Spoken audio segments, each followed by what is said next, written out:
Hey everybody, Spencer Defty with Knotty Wood BBQ here.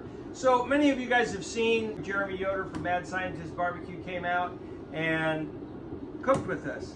And one of the things we introduced Jeremy and Erica to was Lamb Riblets. These are super fatty, super nice, and they're really good.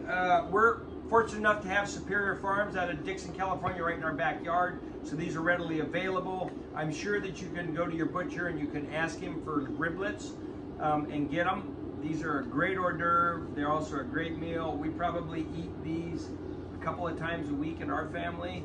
People come over, we introduce them to them, and their standard answer is I never knew that these riblets were any good. And a lot of times I'll throw them out, or I won't use them if I have a lamb that comes from a 4-H project or something like that.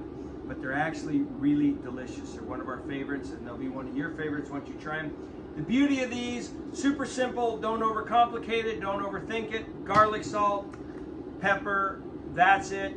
You coat them moderately, don't go too heavy because there's a lot of bone structure in these, and with that bone structure what's going to happen is that salt and that pepper will overpower. It's not a thick meat profile, so with that fat rendering down in that, these will just be a really great meal.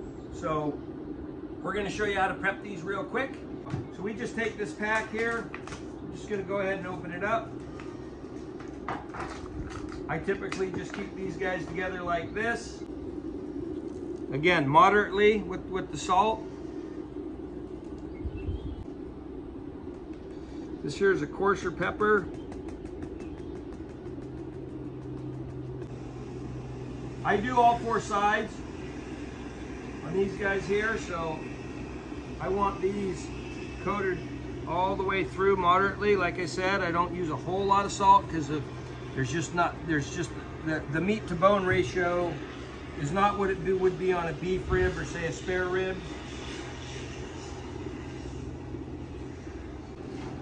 Okay, so those are prepped. A lot of times I will do this the night before, and then I'll just put these in a bowl, put some saran wrap or foil over them, put them in the fridge overnight, and let that just kind of set and soak, and that salt will go in a little bit better. But you can do them just like this because, like I said, there's not a lot. The bone to meat ratio is very high on the bone ratio, so if you just hit them and go straight onto your grill like we're gonna now, you'll see what we get. So we're gonna go on to the pits and spits here. We're up to temperature, so we're just gonna go on with those guys. We're at about 305 right now, anywhere from 300 to 315 depending on outside temperature and all that. You can cook these about an hour on. That's all they take. So in about 45 minutes, we'll come out, we'll check them together, we'll see how they're doing. We'll get them off, we'll let them stand for a few minutes, and then bam, they're delicious. We'll see you in a bit. We've been on for about an hour and 15. There they are. See that sizzling? This fat's nice and rendered right here. It's rendered there, it's rendered there.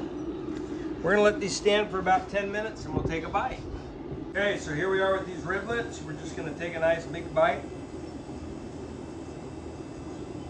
Oh, God. Delicious. You will definitely love these if you're a lamb fan.